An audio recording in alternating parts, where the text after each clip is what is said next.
No próximo capítulo da novela Dona de Mim, o evento de Léo vira o momento mais comentado do país. No meio da passarela iluminada, o coral de Stephanie e Dara emociona o público com uma apresentação de arrepiar. As vozes das duas ecoam pela galeria, unindo doçura e força. Uma verdadeira celebração da nova fase de Léo, que vê sua coleção consagrar-se como símbolo de amor, coragem e recomeço. Cada modelo que cruza o palco carrega uma história, um renascimento, um sentimento de pertencimento que toca até os corações mais duros. Antes de continuar, clique no botão de gostei, se inscreva no canal e comente de qual cidade você assiste a novela. Danilo e Nina vivem um instante que muda tudo. Depois de muitas dúvidas, ele finalmente aceita tatuar o desenho criado por ela, uma marca de liberdade. Enquanto a agulha corre pela pele, os olhos dos dois se encontram e o clima esquenta. A tensão vira ternura, e um beijo sela o início de uma história intensa, repleta de arte e paixão. Enquanto o amor floresce, uma despedida amarga se desenha. Filipa descobre que Isabela embarcou às pressas para a Europa e se sente traída. Sem entender o motivo da partida, a jovem se desespera até encontrar uma carta deixada pela mãe. Não bilhete, uma mensagem direta. Não confie totalmente em Jaques. A advertência acende um alerta. E o destino de Filipa pode mudar para sempre. Já Sofia toma uma decisão que pega todos de surpresa. Ela não quer voltar à mansão. Diz que ao lado de Léo sente amor de verdade, um lar que nunca teve. Samuel tenta consolá-la, mas acaba provocando uma explosão ao dizer que Léo não é sua mãe. A estilista ouve, e o confronto é inevitável. O olhar ferido de Léo encontra o de Samuel, e o silêncio que se segue pesa mais que qualquer palavra. Entre emoções e reencontros, Cami e Rian assumem o relacionamento, celebrando o sucesso da noite com alegria. Castanho retorna ao trabalho com serenidade, estendendo a mão a Marlon para um novo começo. E sob uma chuva de aplausos, Léo sente que aquele desfile não foi apenas moda. Foi redenção, arte e alma em movimento. Após um desmaio repentino, Filipa acordará confusa, com o corpo enfraquecido e a mente turva. A princípio, ela acreditará que se trata apenas de uma queda de pressão, mas algo dentro dela começará a soar estranho. Jaques, dissimulado, corre até o quarto com uma expressão teatral de preocupação. Finge desespero, segura as mãos dela e diz com voz doce que tudo vai ficar bem. Você precisa descansar, Filipa. É só o estresse. Eu estou aqui para cuidar de você, mentirá ele, tentando mascarar o medo de ser descoberto. Mas o olhar de Filipa, ainda que cansado, começa a desconfiar. Ela sente que algo nos últimos dias está errado. Desde que começou a tomar os novos remédios, supostamente indicados por um médico de confiança de Jaques, suas crises de ansiedade voltaram a se intensificar. As palpitações, os enjoos e as tonturas começaram a se tornar rotina. Mesmo assim, o vilão insiste para que ela continue o tratamento.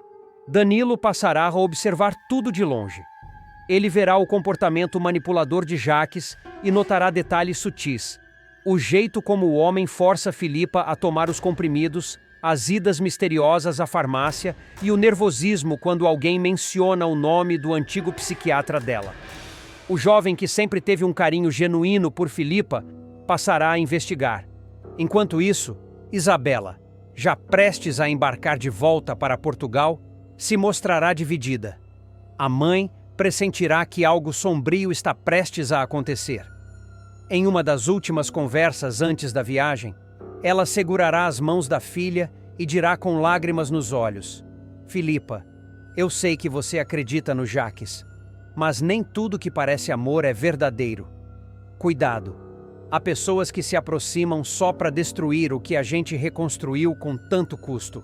Essas palavras ecoarão na mente de Filipa como uma espécie de aviso. Após a partida da mãe, ela começará a sentir os efeitos colaterais cada vez mais fortes.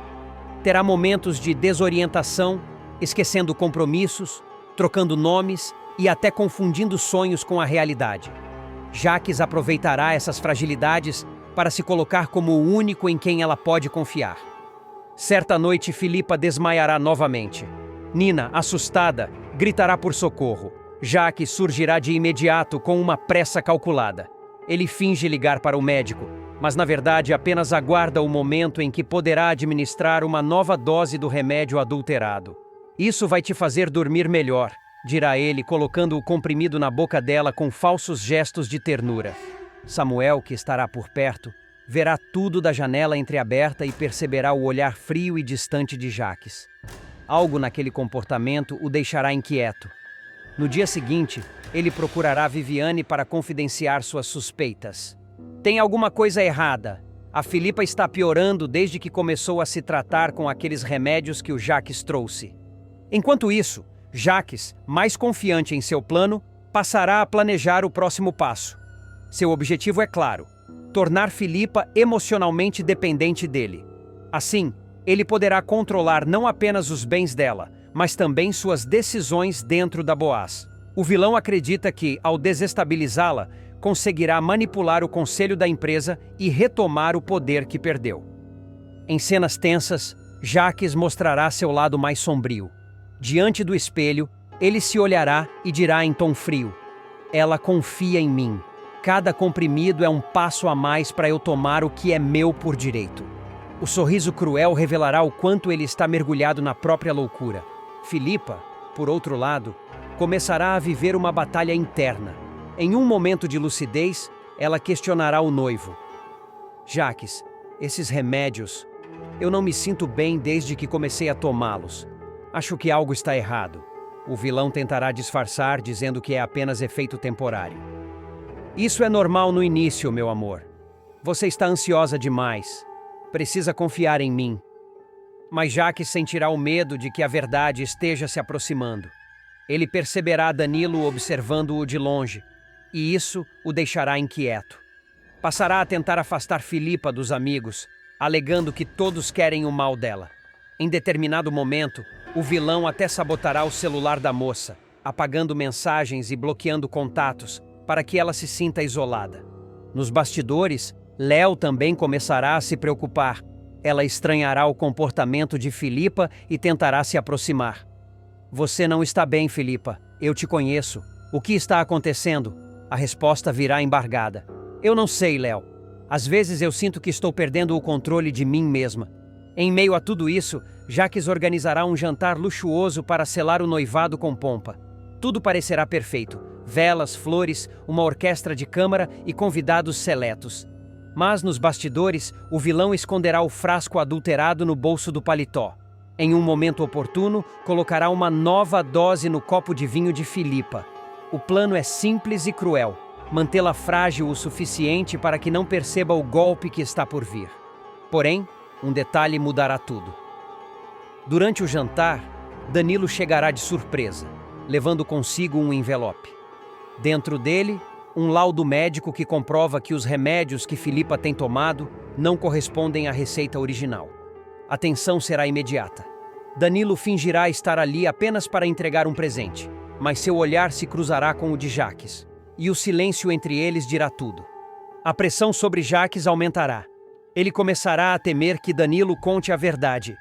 Para se proteger, o vilão tentará inverter a situação, acusando o rapaz de estar obcecado por Filipa e tentando afastá-la dele. Em uma cena explosiva, Jacques dirá: "Você acha que engana quem, Danilo? Todos sabem que você sempre teve um interesse doentio por ela." Mas Filipa, mesmo fragilizada, sentirá o peso da dúvida.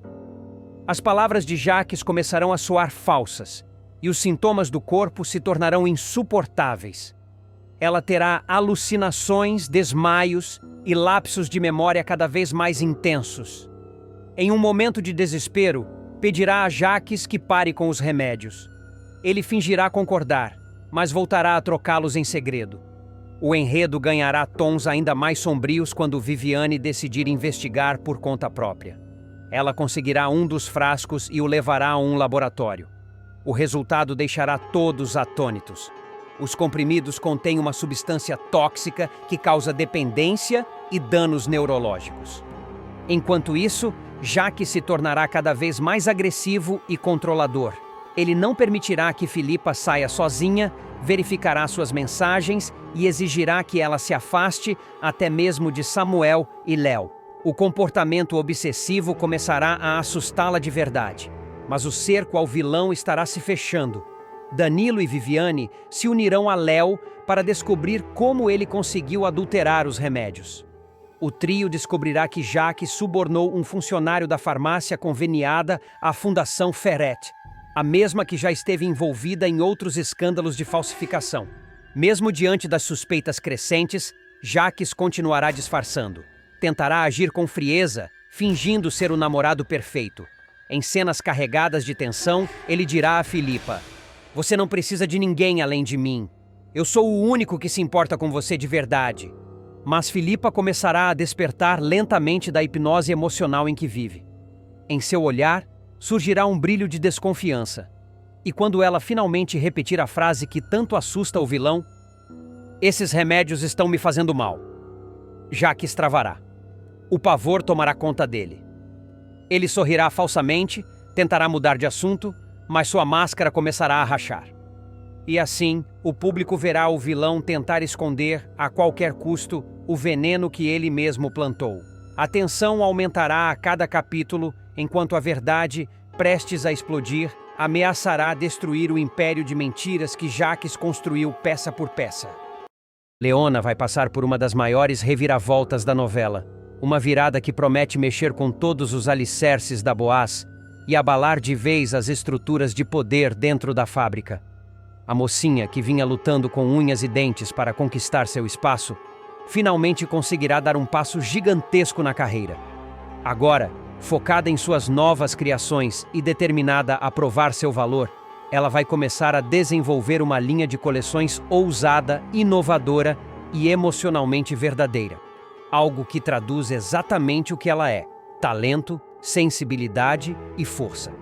A cada novo modelo desenhado, a cada tecido escolhido, Leona vai conquistando a atenção da equipe. Os funcionários da Boaz, antes céticos quanto ao trabalho dela, começam a perceber que há algo diferente no ar. A jovem, que chegou desacreditada, começa a ser reconhecida como o verdadeiro motor criativo da empresa. Samuel, que acompanha tudo de perto, fica impressionado com a forma como Leona transforma ideias em arte e decide dar um passo arriscado: contratá-la oficialmente de forma definitiva como líder das coleções. Mas essa ascensão meteórica vai incomodar, e muito, quem já está acostumado com o poder. Breno, que há anos trabalha na Boaz, se vê completamente ameaçado. Acostumado a ser o centro das atenções e a controlar os bastidores das decisões criativas, ele começa a perceber que seu espaço está sendo tomado. A inveja, o ciúme e a frustração se misturam dentro dele. Ele passa a observar Leona em silêncio, analisando seus movimentos, suas conversas e até os elogios que ela recebe. Tudo o que antes lhe parecia simples rotina, agora se torna uma ferida aberta. E é aí que o pior lado de Breno começa a emergir. Ele não aceita ver uma mulher, ainda mais uma novata, alcançar o posto que sempre sonhou ocupar. A cada dia, sua raiva cresce e o ressentimento o consome. Num misto de desespero e orgulho ferido, ele decide procurar Jaques. O vilão, que nunca perde uma oportunidade de manipular alguém em nome de seus planos obscuros, escuta Breno com aquele sorriso frio e calculista. "Você quer derrubar a Leona?" pergunta Jaques, como quem já enxerga ali uma nova arma a ser usada. Breno hesita, mas a ambição fala mais alto. Jaques, astuto como sempre, se aproveita da insegurança de Breno. Ele sabe que o funcionário é facilmente manipulável e promete ajudá-lo, mas com uma condição: que ele se volte também contra Samuel. "Eu quero ver aquele moleque destruído, e você pode ser útil para mim." A aliança está selada, ainda que Breno não perceba o tamanho da armadilha que está caindo sobre ele. Enquanto isso, Leona segue seu caminho, alheia às conspirações que se formam nas sombras. Ela se dedica completamente à nova coleção, passando noites em claro, costurando sonhos e desenhando futuros. Cada peça criada carrega um pouco da sua alma, um reflexo da mulher que ela está se tornando. Samuel, ao ver o empenho dela, se emociona. Ele começa a perceber que Leona não é apenas uma designer talentosa, mas uma inspiração viva. Uma mulher que, mesmo cercada de adversidades, nunca desistiu de lutar. Porém, a paz não dura muito. Samuel começa a perceber comportamentos estranhos dentro da empresa. Documentos extraviados, conversas interrompidas, olhares suspeitos. Algo está errado. E ele logo descobre o motivo. Breno anda se encontrando secretamente com Jaques. O sangue de Samuel ferve. Ele não acredita que um funcionário de confiança tenha se aliado ao seu maior inimigo. Decidido a colocar um fim nisso, Samuel confronta Breno. O encontro é tenso. O som das máquinas de costura ao fundo contrasta com o silêncio pesado entre os dois. Eu sei o que você está fazendo, Breno. Sei com quem você anda falando, dispara Samuel, com firmeza. Breno tenta disfarçar, mas o nervosismo é evidente. Você não sabe de nada, Samuel. Está enganado, Samuel não recua. Então olha nos meus olhos e me diz que não está tramando contra a Leona. As palavras de Samuel atingem Breno em cheio. Ele tenta manter a postura, mas sente o peso da culpa. A voz de Jaques ainda ecoa na cabeça dele, lembrando-o das promessas de poder e vingança. Mas algo dentro dele começa a mudar. Pela primeira vez, Breno percebe que foi usado. E que, no fim, ele não passa de mais uma peça no jogo cruel de Jaques. Depois de um longo silêncio, Breno decide contar tudo. Ele me procurou. Disse que ia me ajudar a subir na empresa, mas só queria me usar para acabar com vocês. Eu aceitei porque estava com raiva. Mas agora vejo que errei. Samuel escuta tudo com atenção. A raiva inicial dá lugar à decepção. Você vai consertar isso, Breno? Vai me ajudar a derrubar o Jaques. É o início de uma improvável aliança. Breno, arrependido, decide colaborar. Ele propõe algo arriscado: marcar um novo encontro com Jaques, fingindo que ainda está comprometido com o plano de destruição. O objetivo é simples: gravar tudo. Samuel aceita, mas com cautela. Se ele desconfiar, estamos perdidos. No dia marcado, o clima é de tensão. Breno chega nervoso ao local combinado. Um antigo galpão usado por Jaques para reuniões extraoficiais. O vilão aparece pontual, com o mesmo ar de superioridade. Então, Breno, vamos falar de negócios? Diz com ironia. Breno finge confiança. Quero acabar com a Leona. Ela está tomando meu espaço. E você quer acabar com o Samuel. Acho que podemos nos ajudar. Jaques ri. Um riso frio, calculista que ecoa no ambiente. Finalmente alguém que pensa como eu. O problema é que vocês são fracos demais, mas comigo, tudo muda. O plano parece perfeito, até que um pequeno detalhe muda tudo. Um celular, discretamente colocado sobre a mesa, grava cada palavra dita. Breno tenta disfarçar o nervosismo, mas Jaques, sempre atento, percebe algo estranho. Você está gravando isso, Breno? Pergunta com o olhar afiado. Breno congela. Por um instante, parece que tudo vai por água abaixo. Mas ele consegue se recompor e ri. Gravando? Claro que não. Está desconfiado demais. O vilão ainda hesita, mas volta a falar. E o diálogo se estende. Confissões, planos, ameaças, tudo sendo registrado. Poucos minutos depois, o áudio já está nas mãos de Samuel. Ele ouve cada palavra, cada tramóia e sente o peso da verdade. É o fim dele, murmura com determinação. Sem perder tempo, ele leva a gravação à delegacia. O delegado, ao ouvir o conteúdo, confirma: é prova suficiente para abrir um inquérito contra Jaques.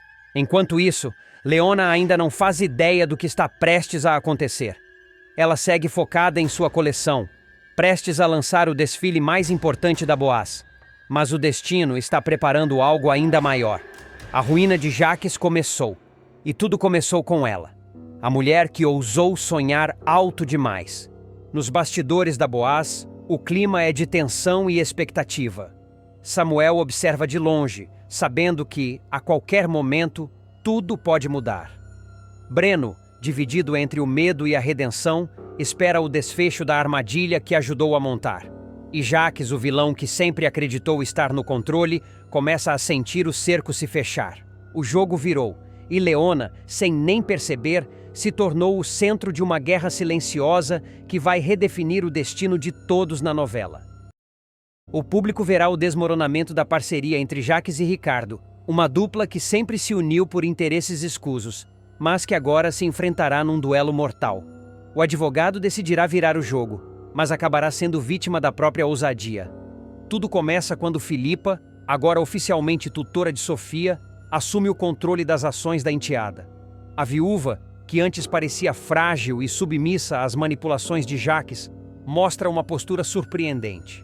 Samuel a parabeniza, e ela promete não permitir que ninguém, nem mesmo o cunhado, tire proveito da inocência da menina.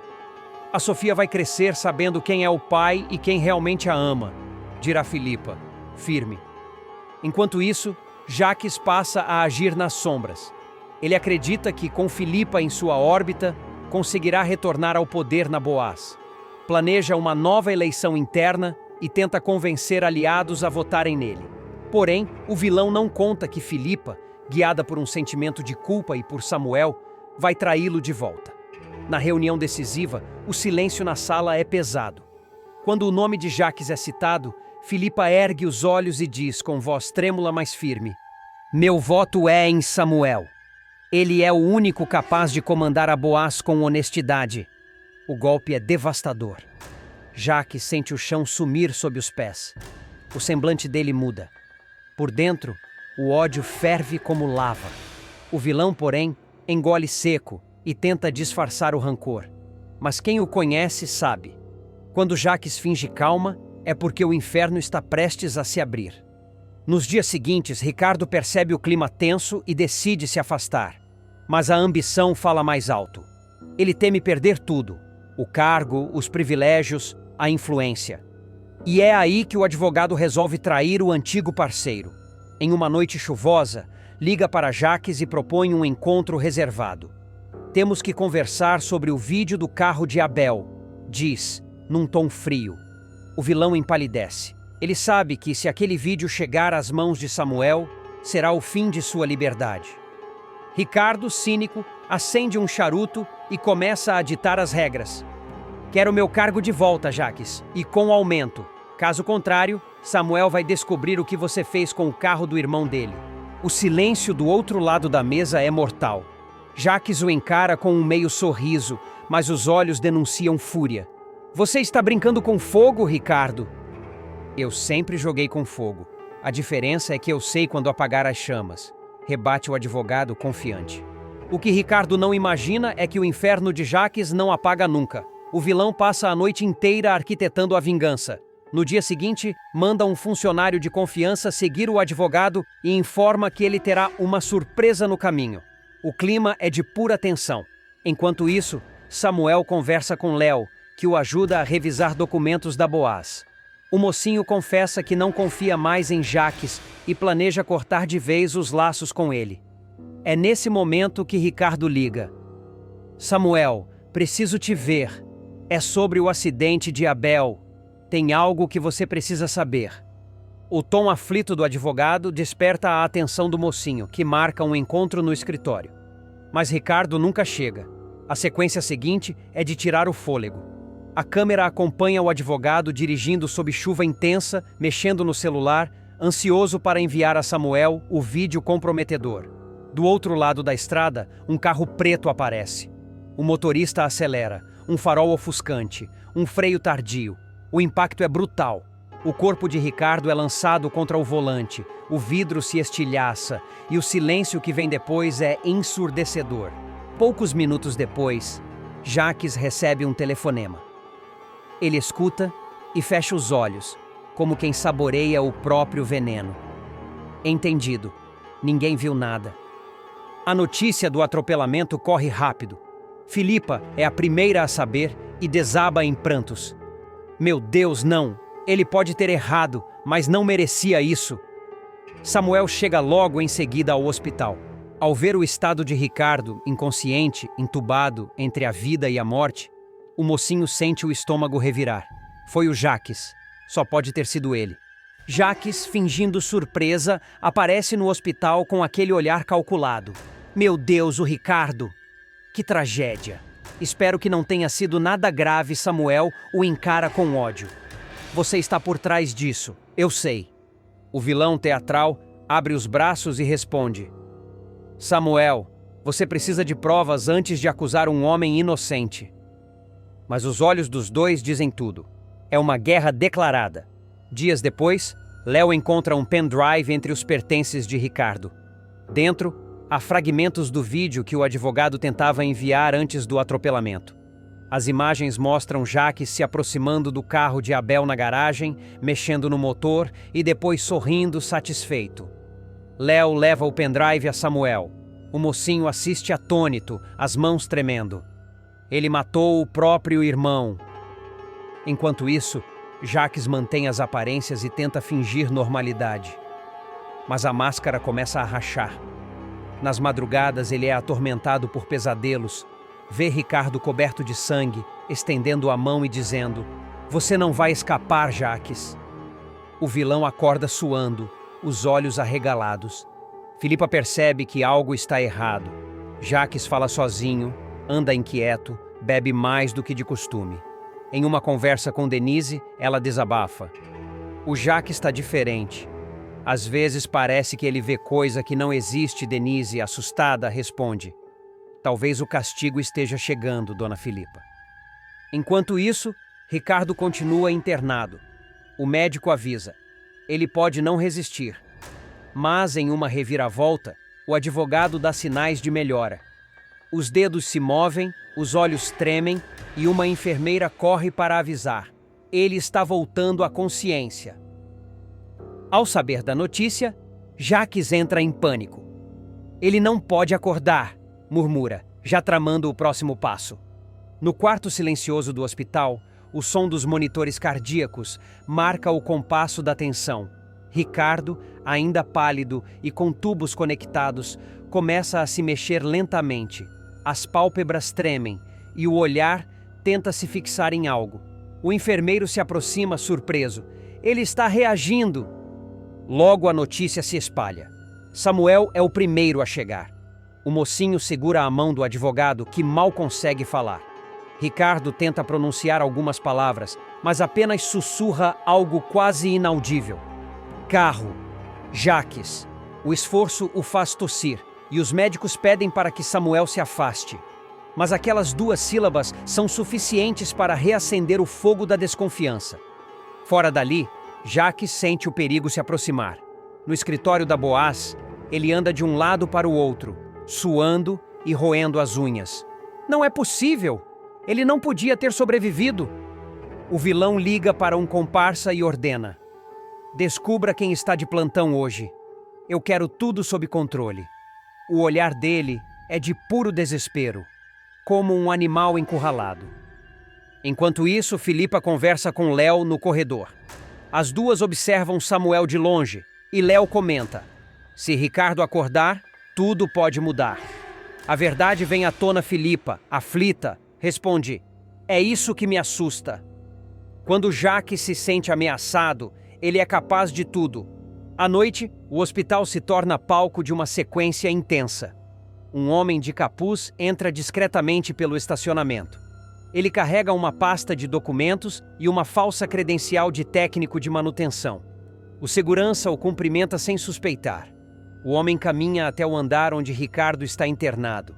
Ricardo desperta completamente. A médica explica: ele está consciente, mas ainda muito fraco. Samuel se aproxima, emocionado. Ricardo o encara, os olhos marejados, e tenta falar. Samuel, o vídeo, o carro. O mocinho segura sua mão pedindo calma. Não força. Me diz depois. Mas Ricardo insiste. Jaques. Sabotou. Abel. As palavras saem cortadas e o corpo dele entra em convulsão. Os médicos correm, gritam por ajuda e Samuel é empurrado para fora da sala. A cena é caótica. Lá fora, Léo consola o mocinho que está em choque. Ele tentou avisar, ele tentou... Samuel respira fundo, o olhar endurecendo. Agora chega, Eu vou acabar com o Jaques de uma vez. Filipa surpreende Jaques, após passar para o lado de Samuel. A viúva de Abel decide manter o enteado no comando da Boaz. Filipa vai deixar Jaques completamente fora de si.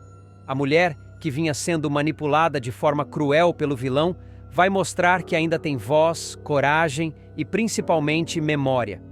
O jogo vai virar de um jeito que Jaques jamais esperava, e a sua reação será explosiva, beirando o descontrole total. O clima na mansão já não é o mesmo. Filipa, que sempre teve um olhar suave e uma fala mansa, agora passa os dias em silêncio, observando cada passo do cunhado. Desde que Abel morreu, a viúva tem sido um alvo fácil para Jaques, que se aproveita da fragilidade emocional dela e dos remédios controlados para manter o domínio. O vilão se julga esperto o suficiente para enganar a todos, mas não imagina que Filipa começa a despertar de um longo torpor. Nos bastidores da Boaz, Samuel tem enfrentado uma verdadeira guerra. Ele tenta manter o império da família de pé, enquanto o tio trama nas sombras para retomá-lo. Jaques, que se apresenta como um homem regenerado, vive repetindo que quer apenas ajudar, mas suas intenções são venenosas. Por trás dos sorrisos falsos, há um plano minucioso: derrubar Samuel, recuperar o poder e consolidar sua influência sobre todos, especialmente sobre Filipa. O vilão já descobriu que a forma mais eficiente de controlar alguém é através da mente. Por isso, alterou as dosagens dos remédios da viúva, trocando as cápsulas por placebos, apenas para vê-la perder a confiança em si mesma. Quando ela tenta falar com alguém, Jaques se faz de vítima, dizendo que Filipa está confusa, abalada, sem condições de tomar decisões. Aos poucos, ele vai isolando a mulher, afastando-a dos funcionários e até de Samuel. Mas algo muda. Em uma manhã, Filipa acorda e percebe que as coisas não fazem mais sentido. O gosto amargo dos comprimidos, o olhar controlado de Jaques, o peso constante sobre os ombros. Ela começa a duvidar de tudo. E é nesse momento que uma conversa com Rosa, mãe de Jaques, acende a fagulha da desconfiança. "Não confie tanto no meu menino", diz a idosa, olhando-a nos olhos com firmeza. "Ele tem um coração difícil e quando quer alguma coisa, não mede consequências." Filipa finge não dar importância, mas a frase não sai da cabeça dela. Nos dias seguintes, Jaques tenta se aproximar novamente. "Meu amor, você tem que pensar em nós", diz ele com aquele tom doce e perigoso. "Se o Samuel continuar na presidência, vai destruir a Boaz. A empresa era do seu marido. Você tem o direito de tomar o que é seu." Filipa, com um leve sorriso, apenas responde: "Você tem razão, Jaques. Eu vou pensar nisso." Mas por dentro, ela já sabe que algo está errado. A farsa do vilão continua. Ele organiza uma pequena recepção na mansão para o retorno de Sofia, tentando mostrar-se generoso e atencioso. Compra flores, manda preparar doces e até ajuda nos arranjos. "Quero que a casa esteja cheia de alegria quando a menina voltar", declara como se fosse um novo homem. Mas nos bastidores, ele manipula cada detalhe para testar os limites de Filipa. Em um dos momentos mais tensos, Jaques oferece vinho à cunhada. "Um brinde à nova fase da nossa família", diz, enchendo as taças. Filipa hesita, mas bebe. O efeito é quase imediato. Uma leve tontura, um turbilhão de lembranças. Abel, Samuel, a Boaz, os olhares frios de Jaques. Tudo se mistura. O vilão observa satisfeito, achando que ela está novamente sob seu domínio. O que ele não percebe é que, nos últimos dias, Filipa tem escondido os comprimidos e fingido tomá-los. Ela quer entender o que realmente está acontecendo com seu corpo e sua mente. E quando percebe que a confusão vinha dos remédios adulterados, a raiva cresce. Uma raiva silenciosa, fria, que amadurece como uma vingança calculada. Samuel, sem imaginar o que se passa dentro da mansão, segue enfrentando o conselho administrativo da Boaz. Há boatos de que uma nova votação decidirá o comando da empresa, e Jaques está determinado a reassumir o posto, O vilão prepara o terreno, convence conselheiros, espalha mentiras sobre a suposta incapacidade de Samuel e, claro, aposta todas as fichas na influência que acredita ter sobre Filipa. Ela vai votar comigo, diz ele confiante, durante uma conversa com um dos diretores. Filipa sabe que eu sempre quis o melhor para a família. No dia da votação, o clima é tenso. Todos os membros do conselho se reúnem em torno da grande mesa de mogno. Samuel entra acompanhado de Léo, que tenta disfarçar o nervosismo. Jaque surge logo em seguida, de terno impecável e olhar cínico. Filipa chega por último, usando um vestido claro, o mesmo que Abel gostava que ela usasse em momentos importantes. O silêncio é quase palpável. O presidente interino inicia a reunião. Estamos aqui para decidir o futuro da Boaz. Cada voto será determinante. Jaque se adianta. Acredito que a empresa precisa de liderança firme. Samuel é jovem, inexperiente. O legado de Abel exige alguém com pulso, alguém que conheça o terreno. Ele lança um olhar para Filipa, confiante de que ela confirmará suas palavras. Filipa mantém o rosto sereno, mas os olhos brilham com algo novo. Lucidez. Quando chega a vez dela, o vilão chega a se inclinar, pronto para agradecer o apoio. Mas a fala da viúva o atinge como um golpe. Meu voto é pela permanência de Samuel na presidência. O silêncio se rompe como um trovão. Todos se entreolham. Jaques fica estático por alguns segundos, como se não acreditasse no que ouviu. O rosto dele endurece e os olhos se enchem de ódio. Como é que é? Pergunta quase sem voz. Filipa o encara com firmeza. O Abel confiava em Samuel, e eu também confio.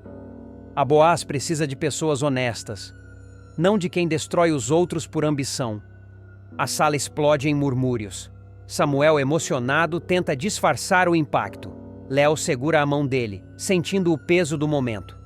Jaques, por outro lado, fica completamente fora de controle. Ele tenta argumentar, levanta-se, grita que tudo é um complô contra ele, mas ninguém o escuta mais. Nos bastidores, o vilão jura vingança. Você vai se arrepender, Filipa. Ninguém vira as costas para mim. Mas, pela primeira vez, ela não se deixa intimidar. Ao sair da sala, com passos firmes e cabeça erguida, Filipa sente algo que há muito tempo não sentia.